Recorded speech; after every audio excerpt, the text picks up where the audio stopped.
Welcome, Crypto Fam, to the No. 1 Daily Bitcoin Pod. In today's show, I'll be sharing the latest technical analysis as we bottomed out at 74,420 before the current recovery. We'll also be taking a look at the overall crypto market, as well as breaking news. Pakistan appoints Binance former CEO CZ as their strategic advisor on cryptocurrency. Also, the Bitcoin hash rate tops 1 zettahash in a historic first, according to the latest tracker. We'll also be discussing crypto ETP shed 240 million last week amid the current U.S. trade tariffs. We'll also be discussing McGregor's token creators to refund the bidders after a failed launch. That's right, they didn't even hit their goal of $1 million.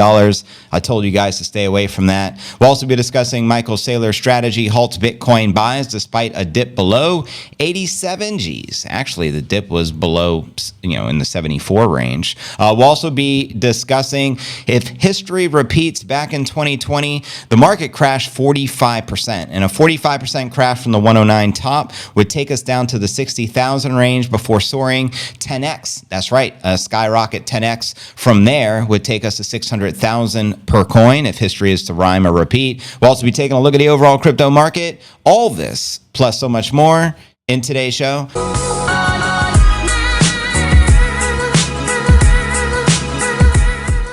If you're new to the channel, important to smash the likes, go ahead, subscribe, ring that bell, turn on all notifications. That way you get notified each and every day when I go live. Today is pod episode 1956. I'm your host, JV. It's March 7th, 2025. Hell of a volatility ride for Bitcoiners. Today we bottomed out at 74,420. Happy 420 for the broskies.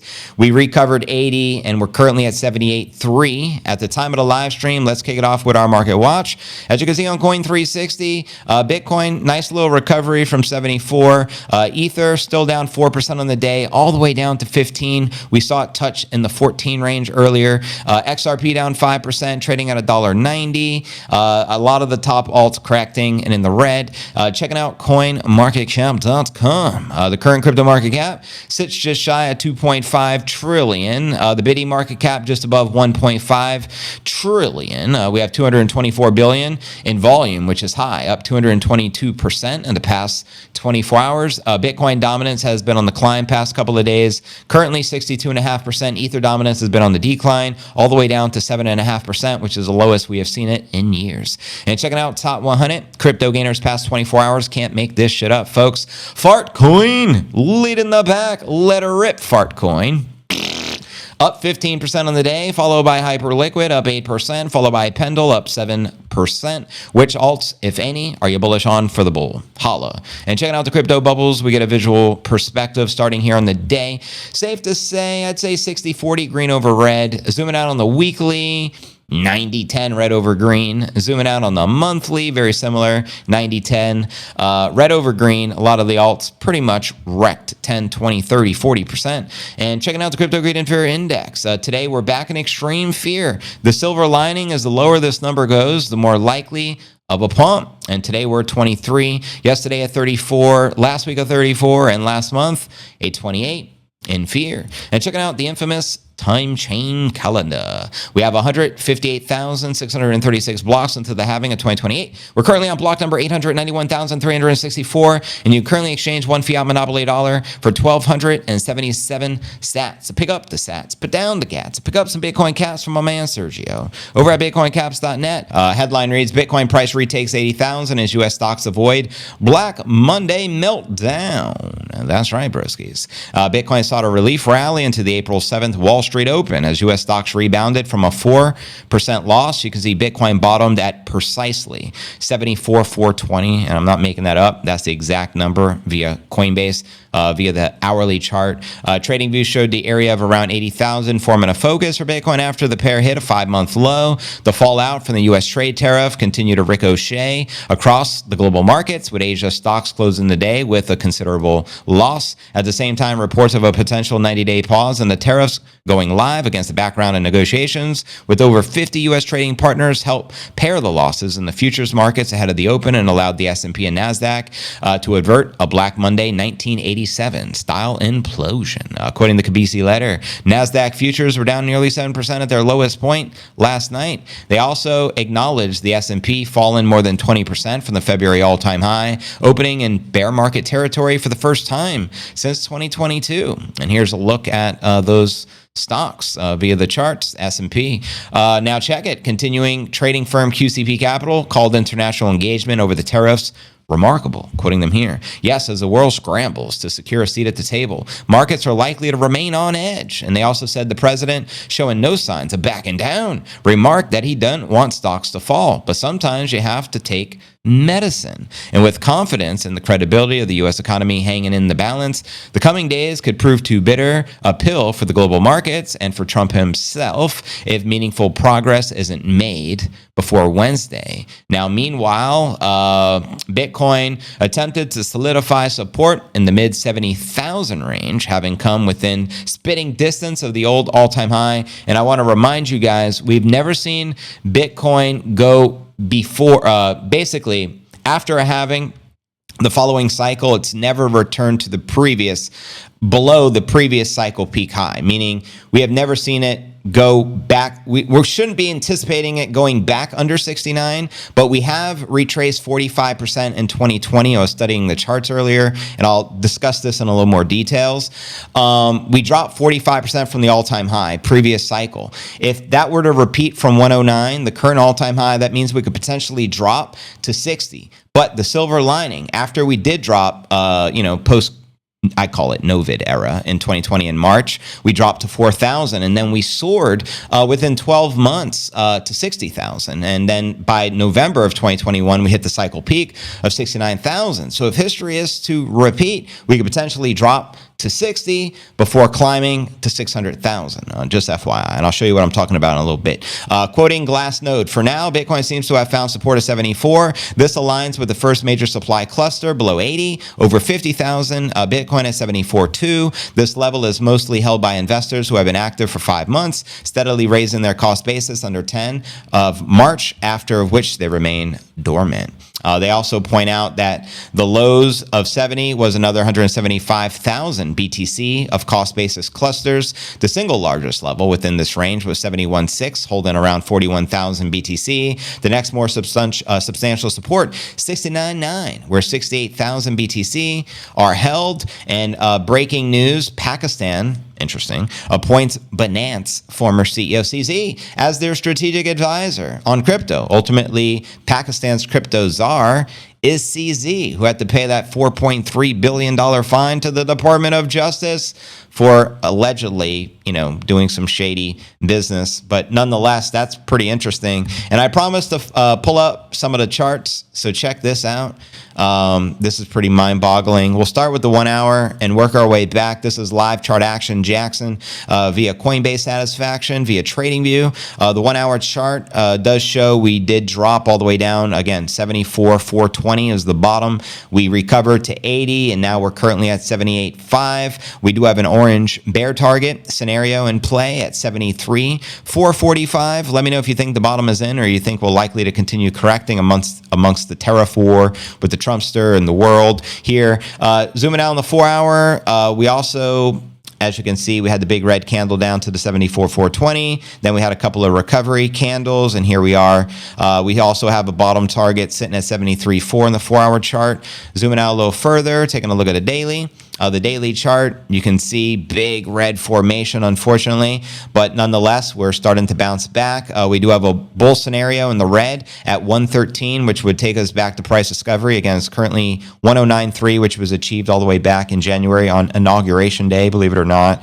And we have the bear scenario sitting all the way down at 49, and we also have one just shy of 69. You guys let me know if you think 69 will maintain, or do you think we'll retest the previous cycle all-time high, which we have never dipped below before in the history of Bitcoin? You guys let me know your thoughts. Zooming out a little further, we're going to take a look at a weekly. And the weekly chart still has the 124,000 cup and handle target on the screen. And obviously, we've been trading sideways and correcting the past few weeks. Zooming out a little further, we'll take a look at a monthly. And thus far, April has been disappointing. Since January, it's been downhill. But let's see if we can recover here in Q2 as the month is still early for April before we get that close at the end of the month. Let's continue with the news, fam. Next headline of the day.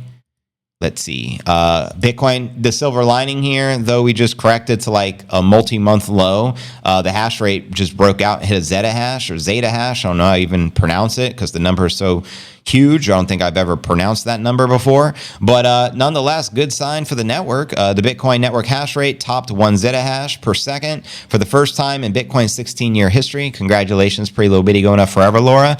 According to several blockchain data sources, the Bitcoin hash rate crossed the milestone. It was actually April 5th at the peak, 1.025 zettahashes per second. According to Mempool space data, while the Bitcoin frame data said it hit 1.02 zettahashes per second the day earlier.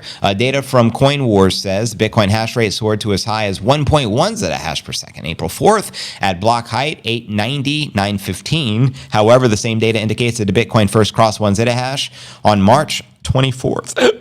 Excuse me. The differences result from the varying approaches used to calculate the hash, such as when the block times and difficulty adjustments are measured, where the Bitcoin nodes and miner pools are used to pull the data from more and more. Bitcoin cypherpunk Jameson Lopp also previously pointed out that estimating the Bitcoin hash rate with one trailing block as opposed to 5 can result in a difference of over 0.04 zettahashes per second.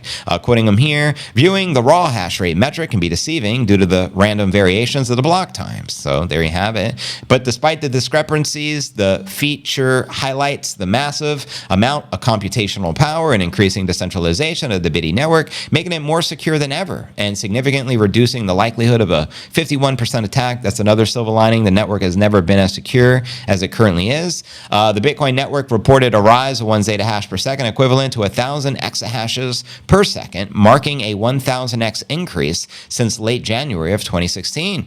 Literally 2 halvings ago, when the Bitcoin first hit 1 exahash per second for the first time. The second largest proof of work crypto network is Litecoin, currently boasts a hash rate of almost 2.5 petahashes per second and making it around 40,000 times less computationally powerful than the pretty little bitty going up forever Laura. And as Pierre shares, the Bitcoin mining hash rate is rapidly approaching 1 zettahash, and we officially hit the top. Now, he also noted there's a huge rise in hash rate coinciding with the more commercial Bitcoin mining firms competing to solve the bitty blocks of the recent years. Quoting him here, miners are doubling down, expanding sites and plugging into more efficient machines. Marathon Holdings is the largest bitty miner with more than 50 exahashes per second of computational power, with the largest share of the hash rate channeled to the Bitcoin mining pools, Foundry, USA Pool, and Ant Pool, according to the hash rate index. And at least 24 publicly listed bitty companies have machines set up to mine the bitty. And amongst the other large miners contributing to the hash rate are Riot Platforms, Core Scientific, CleanSpark, and Hut 8, which recently just formed a strategic partnership with the Trump family.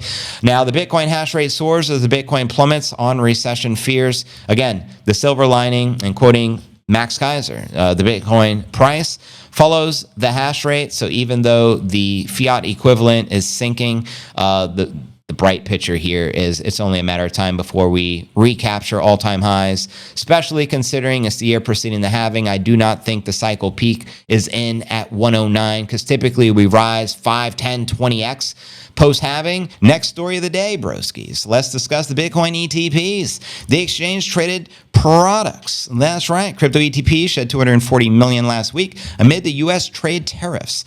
Crypto exchange-traded products saw renewed outflows last week with $240 million, and investor capital pulled, according to the April 7th report. The outflows reversed 2 consecutive weeks of inflows that total $870 million, leaving the total digital asset ETP holdings at about $133 billion. The new outflows likely reflect investor caution in response to the global trade tariffs imposed by the U.S. and concerns over their potential threat to the global economic growth. CoinShares head of research, James Butterfill, shared, not to be confused with Butterbean. Bitcoin ETPs led the downturn, 207 million of the weekly outflows, and as a result, monthly flows turned negative for the first time in the year, with 138 million in net outflows over the past month. And despite the monthly outflows turning red, the Bitcoin ETPs still maintain a significant amount of inflows year to date, totaling 1.3 billion. As outlined right here, Bitcoin leading the pack, followed by Ethereum, multi-asset Solana, XRP, Sui, and Litecoin.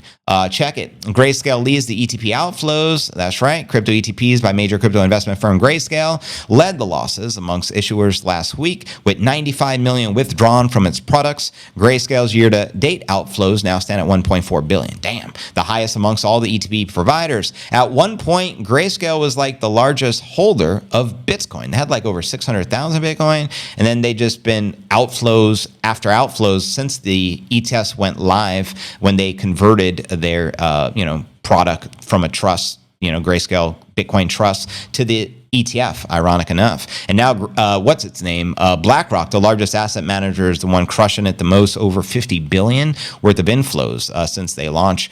Speaking of BlackRock, they still maintain 3.2 billion year-to-date inflows after seeing 56 million in outflows last week. Also, crypto ETPs by ProShares and ARK Invest are the only two other major issuers that still have inflows year-to-date, mounting to almost 400 million and 146 million respectively. And if you don't know, now you know, broskies. But yeah, next story of the day, broskies. Conor McGregor coin, I warned you, it launched yesterday, and I said I wouldn't touch it with a 10-foot pole, and I expressed why you should stay away from it. Well, headline today, Conor McGregor's token creators to refund bidders after a failed launch. Womp womp. Investors who bid on the real token promoted by former UF champ McGregor will receive a full refund after the project failed to even raise 1 million minimum requirement.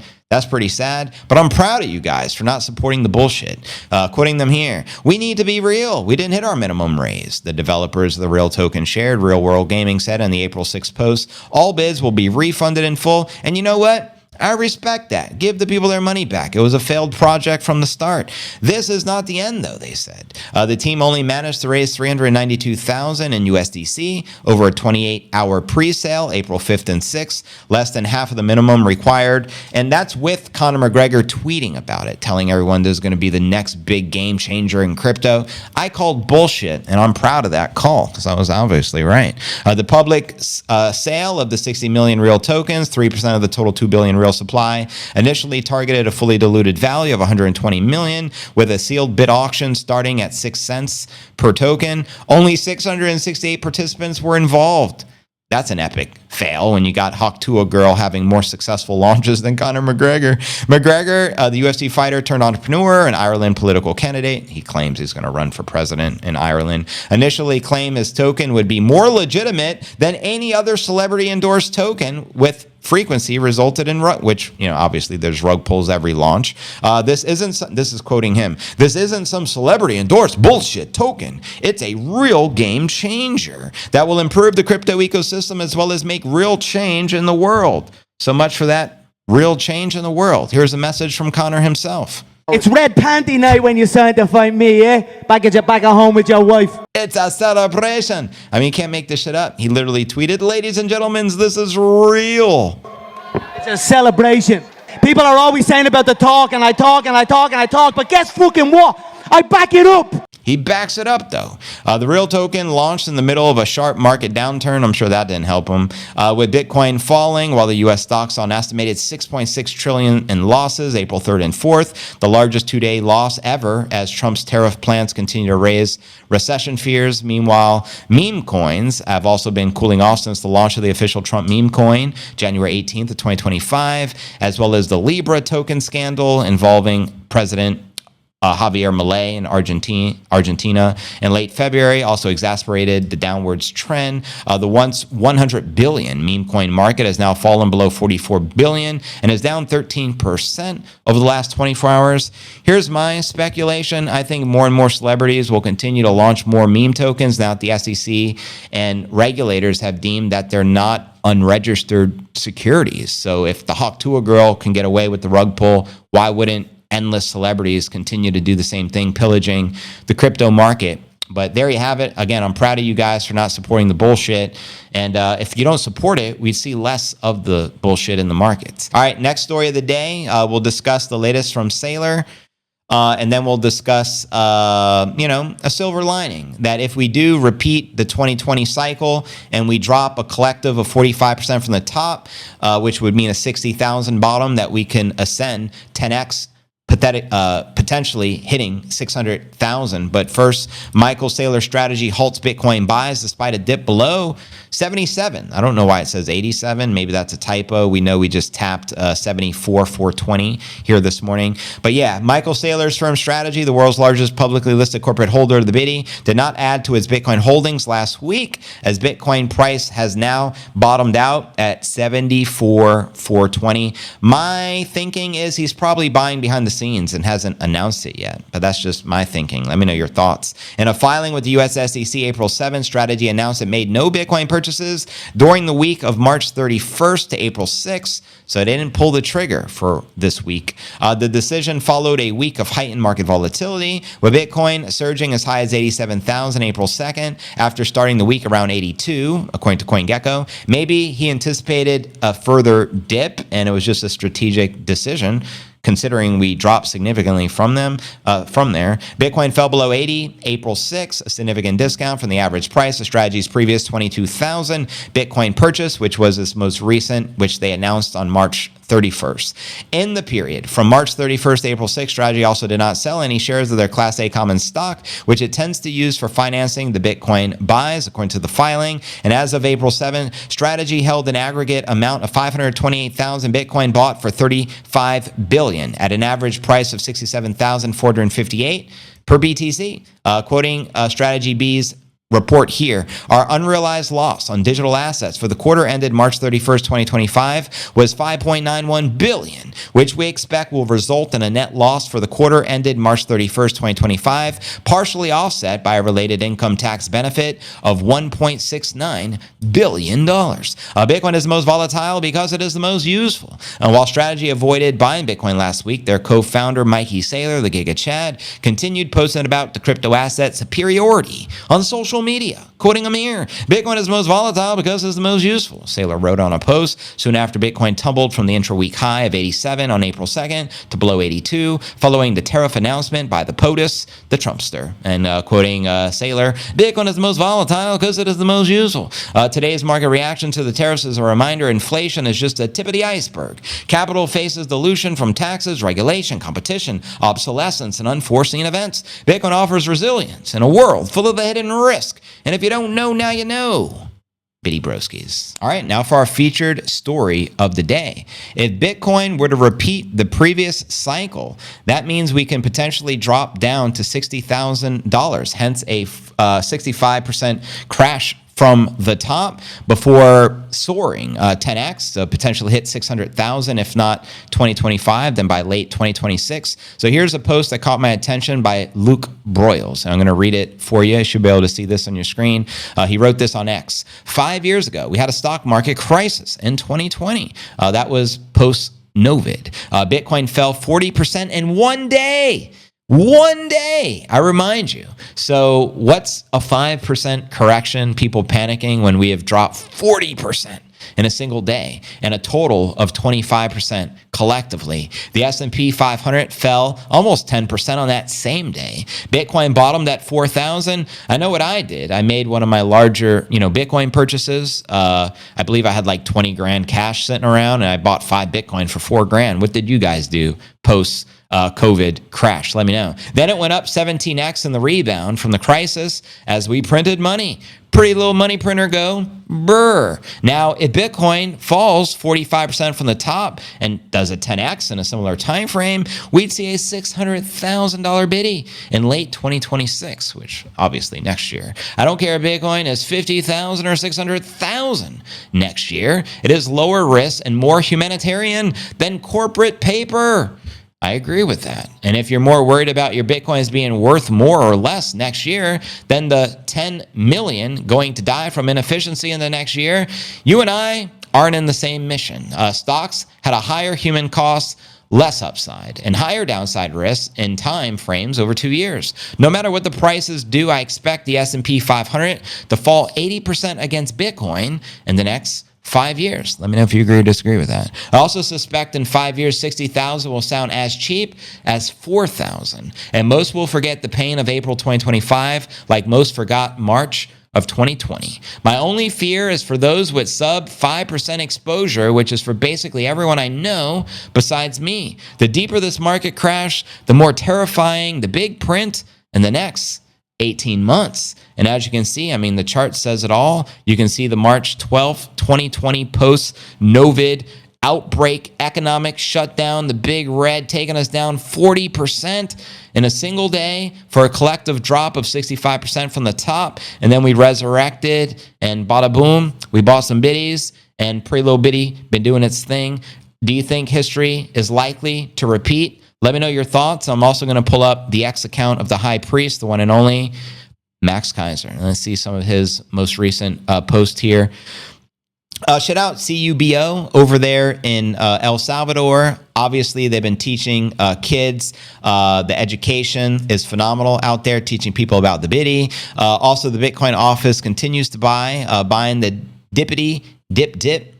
Their holdings of El Salvador is now 6,140 BTC, valued at roughly $481 million. They purchased 8 Bitcoin in the past 7 days, and they purchased 36 Bitcoin in the past 30 days. I personally love that they, allow us to see exactly what they're doing, and it's all public.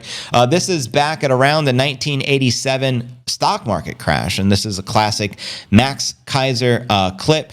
Stacy reminds us in El Salvador, you can just experience freedom. It is insane. You verify for yourself. Visit El Salvador. Freedom country. And definitely one of my favorite places I've ever visited. Shout out Bitcoin country. Doing big things. And of course, President Bukele. Also some other posts. Hash precedes the price. As I mentioned, the Bitcoin price follows the hash rate off the back of the news that the Bitcoin just hit a record high 1 zettahash for the very first time in Bitcoin history. Bitcoin dominance hits levels not seen since 2020 as the altcoins melt down. That's right. The Bitcoin dominance just achieved 62.5% dominance. Ether dominance, the lowest I have seen it in years. Japan is down 10%. Bitcoin is down 6%. Decoupling back on the menu. Bitcoin withstood the 5th worst 2-day window for stocks since 1945. Barely even flinched. Good reminder. Also just in, Japanese Prime Minister says he's ready to visit the U.S. to negotiate tariffs with President Trump. Apparently, Trump is not budging. Some were anticipating Trump to change his stance, but it seems he's doubling down. No, this isn't a crypto meme coin. This is the Japanese stock market. Look at that. Straight up plummeting. So it'll be an interesting discussion with the Prime Minister of Japan and the Trumpster. Someone put here, to be clear, if China's yuan, which is their local currency, has an abrupt devaluation, it will be due to the China running out of dollars to defend the artificial peg against the U.S. dollar. China desperately needs a strong yuan to support the imports of crude, LNG, and food daily. Max is calling for a crash. He says, bring it. You call this a storm? You ain't seen nothing yet. Also, Taiwan announced to intent to eliminate all tariffs and trade barriers to the U.S. by using the Mexico and Canada trade agreement as a blueprint. Taiwan joins Israel, India, Cambodia, and Vietnam, indicating a desire to eliminate all tariffs. And meanwhile, GameStop CEO holding $6 billion in cash, looking at Bitcoin below 80 Gs. You already know. And of course, that's the documentary film they made on Pablo Escobar. I remember seeing that when it came out, but nonetheless, I actually got to visit Escobar's grave and tombstone. I did the Escobar tour. I used to live in Medellin, Colombia, if you don't know. Now you know, El Poblado, baby. But welcome everyone to the stream. This is the Q&A segment. We just finished our featured story. Close to 1,900 people here. I'm going to stick around for a bonus hour. So this is your opportunity to get your comments read out loud. And for those that don't know, the commenting is coming from the YouTube stream over at cryptonewsalerts.net.